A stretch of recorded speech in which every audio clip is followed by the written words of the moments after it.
أنا وانتو قال أنا بصدق وقد جاي نك إن مو كسر نك كان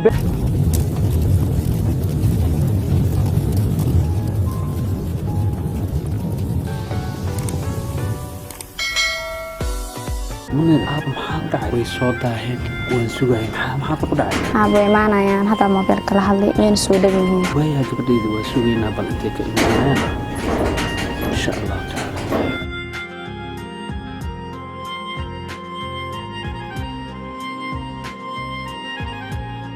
السلام عليكم. وعليكم السلام ورحمة الله وبركاته. السلام عليكم. وعليكم السلام.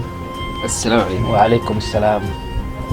أبوي كان يقول كل شيء كرامها برشلونة سنسي أدريس. waayahay waa barasho wanaagsan kale waa isbaran doonaa haddaan isla joognaaba barasho wanaagsan soo dhawaada maasha Allah gurigiina waay waxaad timideen aan ka wada hadlaynaa haddii ilaahay ka raali noqdo gabadheyn ani ayaga wada hadlayno adiga xogaa banaanka u bax aan wada sheekaysanaa wixii ku dhamaatana ku soo sheegay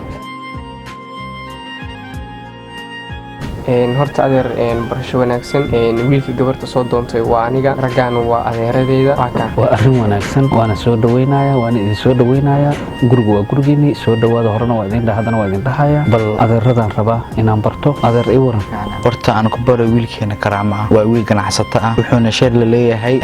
shirkadooyin badan ka shaqeeya wadankeena runtii waa wax fiican sida taariikhdiisa aad iga sheekaysay waana soo dhaweynaa aniga gabadheeda marka horeba waa la ballamay ballantiina way ka soo baxday waa wax wanaagsan وانا سو دوينايا وانا ku faraxsanahay soo dhawaada ilaahay waad mahadsan tahay sida qurux badan inoo soo dhaweysay kun iyo jeer aan ka qabnaa soo dhaweyntaada runtii waxa tahay qof wanaagsan sida quruxda badan inoo soo dhaweysay waan kaaga madceleynaa mar waadi mar labaad mar saddexaad aaw saciid iimo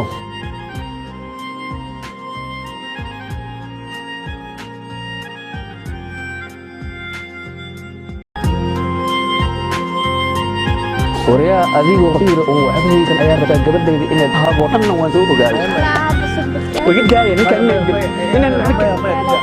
مو كسر نك كان بيربو الكورك نك كان وصل ربيع إنه سبيرة أو كوسة تسمع سورة جليسه أبوي أقول لي أنا جونا إنك نسكت حارتها كوانا كره هيجي سيدين